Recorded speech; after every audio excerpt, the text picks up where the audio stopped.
विकास versus देशद्रोही ये election है और इसमें किसी भी तरह से कन्हैया कुमार को हम किसी गिनती में नहीं गिनते। ये कन्हैया कुमार कौन है? ये जो है देशद्रोही जो नारे लगाते हैं ये वही है ना। हिंदू मुस्लिम के बाद तो बीजेपी करते हैं, वो उसको करने दीजिए, उससे कोई लेना देना। आपने एक बात कही कि पहले ये कांग्रेस का गढ़ हुआ करता था जो कि अब बीजेपी का गढ़ है। सर ये बीजेपी का गढ़ नहीं है, लोग मोदी जी के झांसे में आ गए थे। अरविंद केजरीवाल जी के पास अगर पूरी दिल्ली होती तो आज जो समस्या आ रही है वो समस्या नहीं होती। और आज ये थी जो आवाम की आवाज़, क्योंकि जनता का मूड क्या है ये आप सभी ने। चुनावी समर में चुनावी सरगर्मियां जो है वो बहुत तेज़ी से आगे बढ़ रही हैं। इस समय मैं आया हुआ हूँ नॉर्थ ईस्ट सीट पर, जहां पर बहुत दिलचस्प मुकाबला जो है वो होने वाला है, क्योंकि ये पूर्वांचल का गढ़ माना जाता है। और इस सीट पर दो कैंडिडेट जो है भारतीय जनता पार्टी और गठबंधन के जो कैंडिडेट हैं वो दोनों पूर्वांचल से ही आते हैं। एक जो सिटिंग एमपी हैं और वो 2 बार पहले भी चुनाव लड़ चुके हैं, मनोज तिवारी, जिनका कि दिल्ली में से गढ़ माना जाता है। वहीं दूसरे जो कांग्रेस के उम्मीदवार हैं यहाँ पर कन्हैया कुमार, जो कि अपनी एक बेबागी के लिए और एक अपने स्पीच के लिए, भाषणों के लिए बहुत ज़्यादा जाने जाते हैं। तो इस समय मैं दिल्ली के नॉर्थ ईस्ट इलाके के शास्त्री नगर इलाके में आया हुआ हूँ। यहाँ जानते हैं कि जनता का मूड क्या है। हम बातचीत करेंगे, यहाँ से हम शुरू करते हैं। सर ये बताइए कि आपका नाम क्या है? मोहम्मद वकील। अच्छा वकील साहब, ये बताइए इस बार मूड क्या है? मूड ये है चेंज होनी चाहिए, तब्दीली आनी चाहिए। तब्दीली 10 साल इस सरकार को देखा, इस सरकार किया कुछ नहीं। गरीब लोग ज़्यादा परेशान हुए और अभी भी परेशान है, महंगाई है, बहुत सारी चीज़ें हैं। तो इस लेकर के जो है कि बदलाव होनी चाहिए। बदलाव तो होना चाहिए, चलो ठीक है आपकी बात मान ली, लेकिन सरकार कहती है कि हमने महंगाई जो है वो, जहां अरविंद केजरीवाल ने कहा कि दिल्ली में सबसे कम महंगाई है, क्योंकि ये जो है जो जीडीपी का आंकड़ा सरकारी आंकड़े में दिल्ली को सबसे कम महंगा वाला जो स्टेट है वो माना गया है। तो महंगाई मुद्दा है, बीजेपी मुद्दा है, या फिर कोई और मुद्दा है? नहीं, और कोई मुद्दा नहीं है, बाकी यही सारा चीज़ पब्लिक के सामने है, और क्या मुद्दा होगा? और कोई मुद्दा नहीं है। महंगाई से लोग परेशान है और लोग को कमाई नहीं हो रहा है, आमदनी उतना नहीं है, लोग परेशान है हर तरह से। तो मुद्दा यही है और कोई मुद्दा नहीं है। अच्छा सर, आप पूर्वांचल से आते हैं जैसा कि भाई साहब बता रहे हैं, तो पूर्वांचल में कन्हैया कुमार बिहार में चुनाव लड़ चुके हैं। वो बेगूसराय से चुनाव लड़े थे, हार गए वहाँ पर गिरिराज सिंह के सामने। अब यहाँ पे चुनाव लड़ेंगे मनोज तिवारी के सामने। तो क्या आपको लगता है कि कन्हैया कुमार यहाँ टिक पाएंगे? हाँ बिल्कुल, क्यों नहीं टिक पाएंगे। मनोज कुमार भी जो आए थे तो वो भी तो हमारे लिए नए थे, हमने उसको चुना और उसको सपोर्ट किया हर तरह से कि भाई हमारा सहयोग करेगा, लेकिन ऐसा कुछ नहीं दिखने में आया। तो अब कन्हैया कुमार है, वो नए युवा हैं, नए चेहरे हैं, उसको सपोर्ट करेंगे इंशाल्लाह। वो उससे उम्मीद रखेंगे कि हो सकता है वो हमारे लिए कुछ काम अच्छा करे।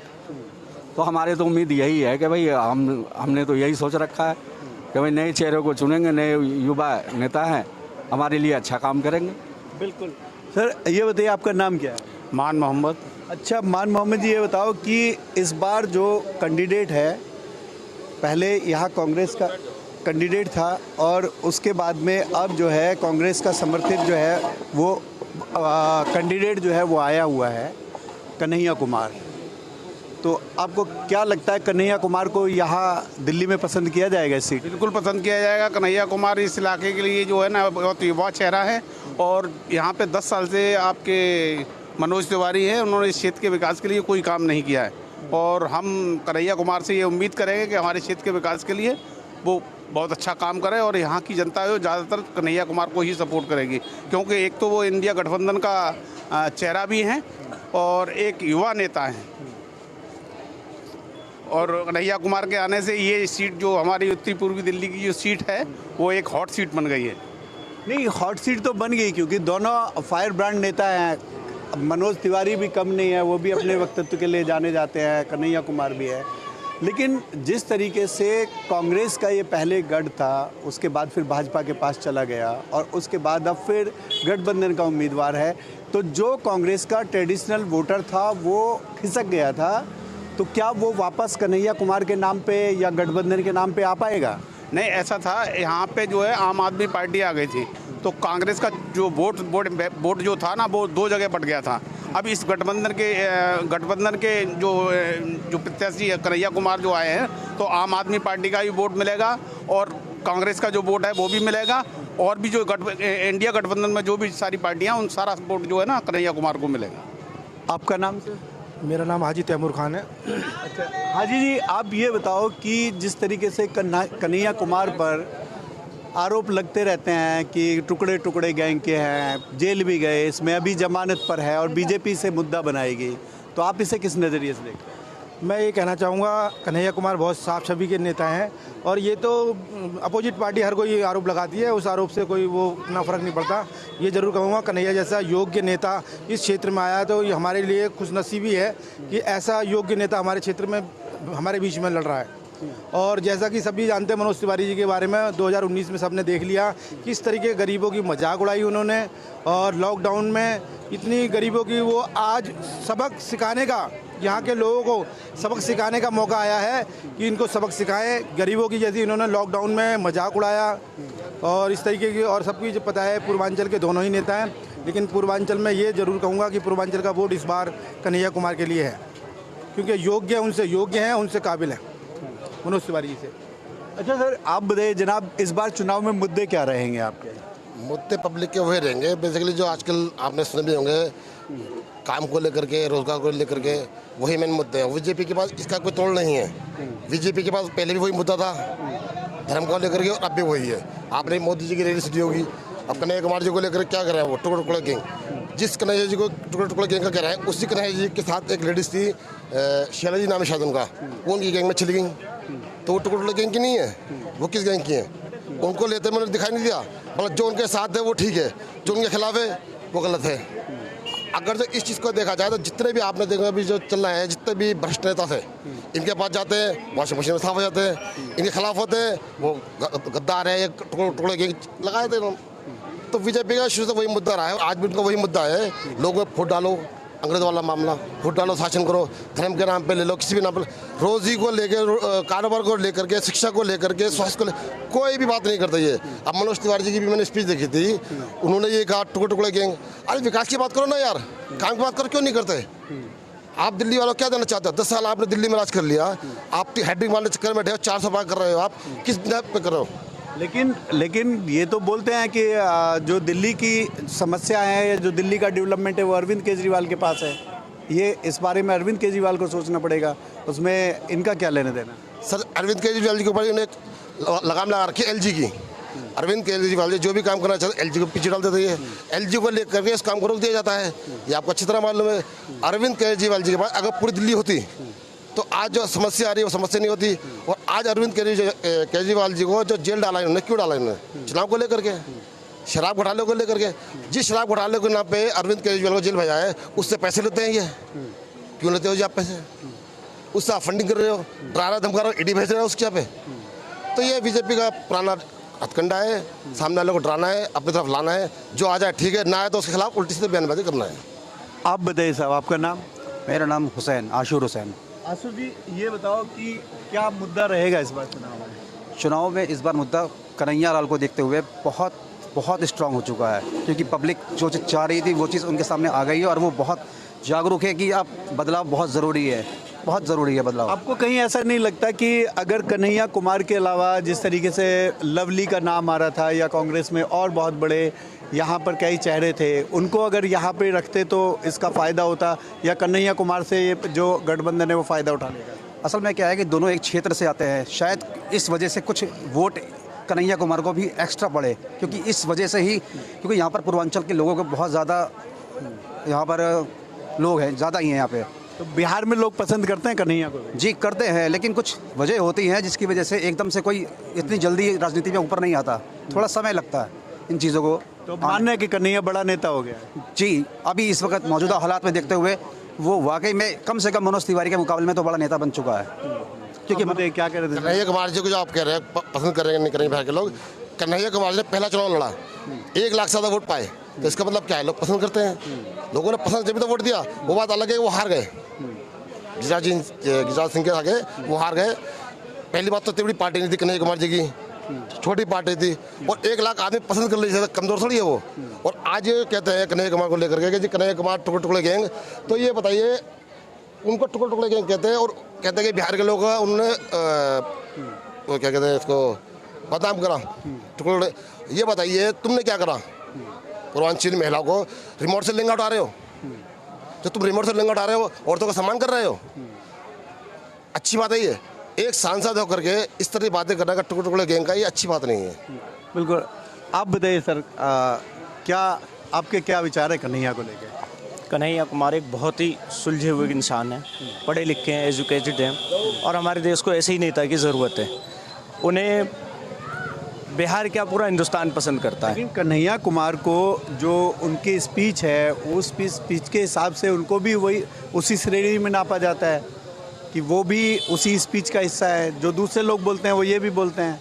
नहीं, कन्हैया कुमार के अंदर बहुत अलग काबिलियत है। कन्हैया कुमार ने जो अपनी हिम्मत के ऊपर जो भी किया है, ना कि किसी से पार्टी ने सपोर्ट किया। पार्टी ने तो अब जाके सपोर्ट किया, उसकी तो टिकट भी मिलना मुश्किल हो रही थी।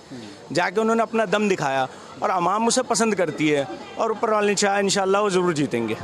जैसे तमाम तरीके के कैंडिडेट हैं, बहुत सारे ऐसे कैंडिडेट हैं कि जो मतलब जो है बाहर से लाए जाते हैं, उतार दिए जाते हैं जनता के बीच में, तो क्या आपको नहीं लगता कि कन्हैया कुमार भी एक ऐसा ही कैंडिडेट हो सकता है? नहीं, ऐसा नहीं है। वो कन्हैया कुमार को बड़ा सोच समझ के यहाँ लाया गया है और यहाँ पे उनको आवाम पसंद भी करती है और बिहार के लोग भी पसंद करते हैं और काफ़ी यहाँ पे बिहार के लोग भी पाए जाते हैं, तो इस वजह से।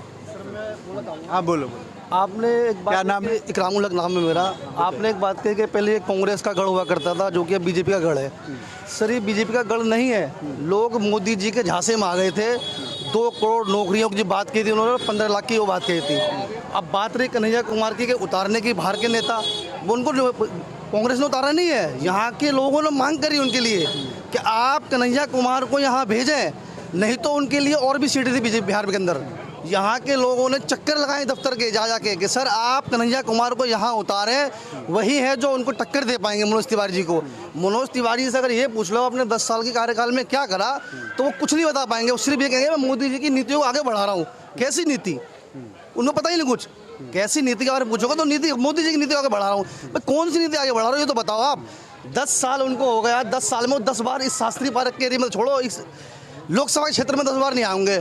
आप वो जगह जगह पूजा पाठ कर रहे हैं, जगह जगह दुकानदारों से मिल रहे हैं। अभी पूरा जमुना पार्क का क्षेत्र जो उस साइड का क्षेत्र वहाँ तो आए हैं। ये पूरी पट्टी में कभी झांकने भी नहीं हुआ अभी तक वो। लेकिन अगर आएंगे तो फिर वोट देंगे आप? बिल्कुल देंगे, क्यों नहीं। मगर झूठी सरकार को वोट कौन देगा? 2 करोड़ नौकरी की बात किसने की थी? मोदी जी ने की थी ना। हमने तो उस वजह से वोट दिया था ना। अब दोबारा वोट दिया उनको क्या? 15 लाख का वादा किसने किया था? मोदी जी ने किया था ना। स्मार्ट सिटी की बात किसने की थी? मोदी जी ने किया था ना। कन्हैया कुमार ने तो नहीं करा था। लोग झांसे में आ गए थे, झांसे में आके उनको वोट दे दिया था। ये बीजेपी का गढ़ कभी ना रहा है, ना कभी रहेगा। ये हमेशा कांग्रेस का गढ़ रहा है और कांग्रेस का गढ़ ही रहेगा। लोग झांसे में आ गए थे और कोई बात नहीं है। कन्हैया कुमार को यहाँ लाया नहीं गया है, यहाँ बुलाया गया है। यहाँ की जनता ने, यहाँ की आवाम ने उनको बुलवाया है। यहाँ के लोगों ने चक्कर लगाए दफ्तर के कि आप कन्हैया कुमार को यहाँ का टिकट दें, तब कहाँ पे बुलाया गया कन्हैया कुमार को, ना कि किसी ने उनको हेलीकॉप्टर से भेज दिया गया। ऐसा नहीं है। और भी लोग यहाँ पर मौजूद हैं। सर ये बताइए कि कन्हैया कुमार आप यहाँ पर जो है गठबंधन के जो है उम्मीदवार हैं। कन्हैया कुमार से बेहतर कोई नेता नहीं है। क्या बेहतरी है कन्हैया कुमार में? बहुत खूबी है उनके अंदर, बड़ी काबिलियत है और बहुत ही अच्छे आदमी हैं। वो हर धर्म के साथ हैं, समझे, और गरीबों के साथ हैं। वो उनसे बेहतर नेता कोई भी नहीं है कन्हैया कुमार से बेहतर। बिल्कुल, ये थे यहाँ पे जनता की राय। आगे की राय के लिए हम आगे की तरफ। सर हाँ बताइए सर क्या? कन्हैया कुमार जो युवा नेता हैं और वो बहुत अच्छे पढ़े लिखे भी हैं, स्टूडेंट हैं कॉलेज के, तो उनके लिए तो अवसर मिला है, पहला मौका मिला है। और उनका अवसर को हर एक जितनी भी अवाम है, चाहे वो कांग्रेस की हो, बीजेपी की हो, किसी भी दल की हो, उनका पूरा भरपूर साथ दें। वो युवा नेता हैं और वो इस तरह नहीं करेंगे आने वाले टाइम पे कि जो बांटा जा रहा है बीजेपी के अंदर और धांधली करी जा रही है और जो नेताओं की कोई इज्जत नहीं होती है, बड़ों की कोई इज्जत नहीं होती है, मार्केट बाज़ार में कोई ऐसी वैल्यू नहीं होती है। बीजेपी ने तो हर तरफ बांट कर रख दिया। और कन्हैया कुमार जो है युवा नेता हैं और ये अगर आएंगे दिल्ली से तो इंशाल्लाह मेरी दुआ है उनके लिए कि बहुत कामयाब होकर जाएंगे। और मेरी अपील है वोट देने वालों वोटर्स है कि वो उनका भरपूर साथ दें, कोई युवा नहीं रहे। अच्छा, आप बताइए सर, क्या कन्हैया कुमार के यहाँ आने से फ़ायदा होगा? बिल्कुल फ़ायदा होगा सर। कन्हैया कुमार बिहार से बिलोंग करता है, यहाँ 70% लोग बिहार से बिलोंग करते हैं। मनोज तिवारी जब आया था क्या था, यूपी और बिहार का ही गाना गा रहा था। आज सीट पे बैठ गया तो सब भूल गया, कुछ नहीं ज़रूरत है। और हम कन्हैया कुमार को जिताएंगे तन मन धन से, बस। कहीं ऐसा तो नहीं कि ये मतलब कि मुस्लिम इलाके की बात अलग है और हिंदू इलाके की बात अलग है, यहाँ कोई ऐसी बात है क्या? नहीं, ऐसा कुछ नहीं है, ऐसा कुछ नहीं है। कांग्रेस का गढ़ था, जैसे भाई ने कहा, कल भी गढ़ था और ये आज भी गढ़ रहेगा कांग्रेस का। आप बताइए। हिंदू मुस्लिम की बात नहीं है सर, यहाँ पे हिंदू मुस्लिम के बात तो बीजेपी करते हैं, वो उसको करने दीजिए, उससे कोई लेना देना नहीं। हम तो सबको भाई मानते हैं और सब हमारे भाई हैं। यहाँ सब प्यार मोहब्बत। बिल्कुल बिल्कुल, यहाँ कोई ऐसी तफरका वाली बात नहीं है, सबको भाई मानते हैं और भाईचारे में रहते हैं, ठीक है ना। कन्हैया कुमार की बात रही है, वो कन्हैया कुमार हमारा छोटा भाई है, वो यहाँ से खड़े होंगे तो दिलो जान से उनके सपोर्ट करेंगे। सर ये बताइए कि जो गठबंधन है, गठबंधन का कैंडिडेट जो है कन्हैया कुमार को बनाया गया है, तो आप इसे किस नज़रिए से देखते हैं? मतलब क्या उसका फ़ायदा जो है कन्हैया कुमार को मिलेगा या मनोज तिवारी का नुकसान हो जाएगा? देखिए, जो कन्हैया कुमार यहाँ पे कैंडिडेट भेजा गया है, ये देशद्रोही है, टुकड़े टुकड़े गैंग का लीडर है। और इसी बात से ये मानसिकता नजर आती है कि कांग्रेस की क्या सोच है भारत को लेकर। मनोज तिवारी विकास को लेकर चल रहे हैं। हमारे जो प्रधानमंत्री श्री नरेंद्र मोदी जी हैं, जिनका सबका साथ सबका विकास, चाहे वो हिंदू हो, मुसलमान हो, सिख हो, ईसाई हो। कोरोना काल में सभी को वैक्सीनेशन दी गई, चाहे वो हिंदू रहा हो, चाहे वो मुस्लिम रहा हो, चाहे सिख रहा हो, चाहे ईसाई रहा हो। सभी को फ्री अनाज दिया गया, सभी को सारे हिंदुस्तान में आयुष्मान बीमा चालू है। सभी जगह लोगों के घर बनाने के लिए उनको सब्सिडी जारी है। और सभी जगह शौचालय, जो महिलाएं पूरी दिन पूरी रात इंतजार करा करती थी शौच में जाने के लिए, उनके लिए आज शौचालय बने हैं। तो वो कोई जाति धर्म को लेकर नहीं है। तो विकास वर्सेस देशद्रोही ये इलेक्शन है, और इसमें किसी भी तरह से कन्हैया कुमार को हम किसी गिनती में नहीं गिनते। लेकिन सर, जिस तरीके से कन्हैया कुमार हर अपनी स्पीच में बोलते हैं कि दिल्ली पुलिस जो है अभी तक चार्जशीट फाइल नहीं कर पाई है, कोई एलिगेशन ऐसे लग नहीं पाए हैं, कोई फैक्ट नहीं निकल पाए हैं कि मुझे इस तरीके से बदनाम करने की कोशिश जो है वो बीजेपी के द्वारा और दिल्ली पुलिस के द्वारा की गई है, इस पर क्या कहेंगे? देखिए, आपने खुद देखा होगा कि जब वो एक वीडियो चला जिसमें ये था कि भारत तेरे टुकड़े होंगे इंशाअल्लाह इंशाअल्लाह, और अफजल हम शर्मिंदा हैं, तेरे कातिल जिंदा हैं, तो ये कोई वीडियो झूठी तो नहीं है, फेक तो नहीं बनी। तो जब ऐसे लोग, ऐसी विचारधारा वाले लोग धीरे धीरे आज नहीं तो कल वो पकड़े जाएंगे। लेकिन जिस तरीके से पूर्वांचल के लोगों की ये सीट है, यहाँ पर बहुत ज़्यादा पूर्वांचली है, क्योंकि एक टाइम था कि जब दिल्ली जो है माइग्रेंट्स की कही जाती थी या बहुत दूसरे जो है पंजाबियों की कही जाती थी, लेकिन आज दिल्ली के अंदर सबसे ज़्यादा पूर्वांचली जो है वो इसी इलाके में रहते हैं। और ये जो कन्हैया कुमार हैं वो भी पूर्वांचल से आते हैं, मनोज तिवारी भी पूर्वांचल से आते हैं। तो ऐसे में क्या आपको लगता है कि जो कन्हैया कुमार है वो पूर्वांचली वोटों पर इफेक्ट डाल पाएंगे? देखिए, आज भारत बन चुका है, अब क्षेत्रवाद से ऊपर हमारे देश का हर नागरिक ऊपर जा चुका है। आज क्षेत्रवाद नहीं है, आज राष्ट्रवाद है। तो इस राष्ट्रवाद में मनोज तिवारी के मुकाबले में कन्हैया कुमार कहीं नहीं टिकते। मनोज तिवारी यहाँ पिछले से भी दुगने से, एक मुझे लगता है हिंदुस्तान में सबसे ज़्यादा वोटों से जीतने वाली ये सीट होगी सांसद मनोज तिवारी की। और मनोज तिवारी ने यहाँ पर कार्य किए हैं, 14,600 करोड़ रुपए का कार्य यहाँ हुआ है। कई दशकों से यहाँ कभी केंद्रीय विद्यालय नहीं बने थे। अभी मनोज तिवारी जी ने 3 केंद्रीय विद्यालय बनाने का शिलान्यास किया है। एक केंद्रीय विद्यालय इस बार चालू हो चुका है। हमारे यहाँ जहाँ आप खड़े हैं, यहाँ इतना बड़ा जाम लगा करता था। Red light free zone Shastri park को सांसद मनोज तिवारी ने बनाया।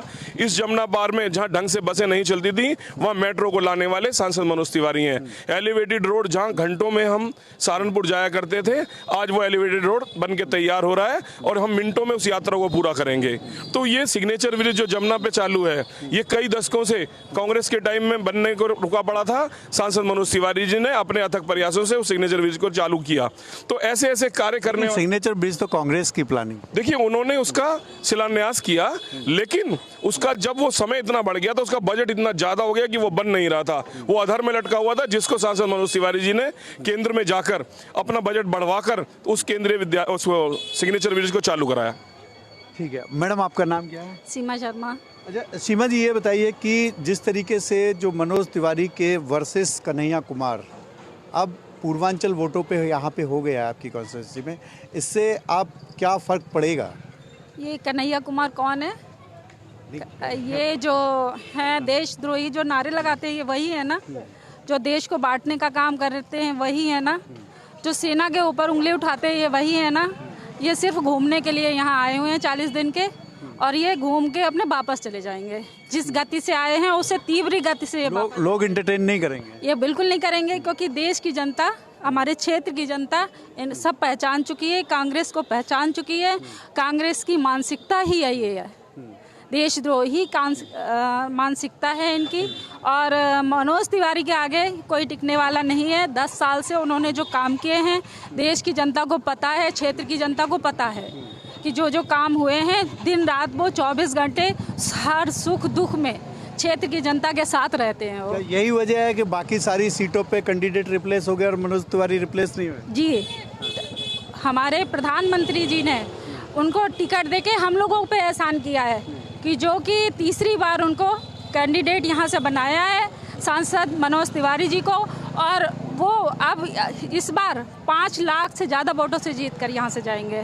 जी, आप बताइए साहब कि कन्हैया कुमार जो है मनोज तिवारी को चुनौती दे पाएंगे? नहीं, बिल्कुल नहीं दे पाएंगे, क्योंकि कन्हैया कुमार का कोई अस्तित्व नहीं। दोनों तो बिहार की जन्मभूमि से ही आते हैं। उसका कोई नहीं है, यहाँ सिर्फ मोदी जी और मनोज तिवारी जी का ही चेहरा चलेगा। कमल का फूल हमारा सांसद होगा, मनोज तिवारी हमारे सांसद होंगे। कन्हैया कुमार को कोई पसंद ही नहीं कर रहा, यहाँ की पब्लिक ही नहीं पसंद कर रही, उनको चाहती ही नहीं है। मनोज तिवारी जी आज 10 साल से लगातार पब्लिक के बीच में है, घर घर हर छोटे मोटे कार्यक्रमों में, दुख सुख में हर जगह खड़े रहते हैं। तो वैसे ऐसा नेता चाहिए हमें। तो मोदी जी का विकास चाहिए, कार्य चाहिए, तो हमें तो सांसद मनोज तिवारी ही चाहिए, और मनोज तिवारी ही जीत के आएंगे, और बहुत अच्छे मार्जिन से जीतेंगे। अब की बार कई गुना मार्जिन बढ़ेगा, क्योंकि ऐसा कैंडिडेट दे दिया। आम आदमी पार्टी ने, कांग्रेस ने मिलकर आपस में जो कभी कस्में खाते थे कि हम इनके साथ नहीं मिलेंगे, हम अपनी बच्चों की कस्में खाते हैं, कभी हम कांग्रेस के खिलाफ, कांग्रेस के भ्रष्टाचार को लेकर उन्होंने अपनी पार्टी बनाई, और आज उन्होंने उनसे गठबंधन कर लिया। तो पब्लिक तो सब समझती है ना, पब्लिक सब, अब पढ़ा लिखा समाज है, सब पब्लिक समझ रही है कि कौन किसको। ये आरोप तो विपक्ष भी लगाता रहता है कि बीजेपी के पास भी एक जो है वॉशिंग मशीन है जिसमें धुल के लोग जो है साफ हो जाते हैं। जब किसी के पास कुछ कहने को नहीं होता ना, तो बहुत ज़्यादा लोग कहते हैं। बीजेपी के एक बहुत बड़ी संगठन है, देश का सबसे बड़ा संगठन है, और ज़मीन से जुड़ा हुआ संगठन है। हर समय बीजेपी का कार्यकर्ता संगठन के लिए जुड़ा रहता है, लगा रहता है। हर समय बीजेपी का कार्यकर्ता हर दुख सुख में लोगों के साथ खड़ा रहता है। अभी आपको कोरोना के टाइम पे देखा, राशन बांटने का काम हो या कोई भी सिलेंडर का काम हो, गैस सिलेंडर, हॉस्पिटल का हो, कहीं भी हर तरीके से बीजेपी का कार्यकर्ता मोदी जी के आह्वान पे एक ज़मीन पे हर एक कार्यकर्ता, छोटे से लेके बड़े लेवल तक का कार्यकर्ता लगा। बिल्कुल देखा, इनकी बातें सुनी कि क्या इनके मूड में है। सब ने अपने अपने तरीके से अपने अपने व्यक्तित्व को रखा। कैमरा पर्सन विजय सिंह के साथ मोहम्मद यूसुफ, न्यूज़ 24 दिल्ली।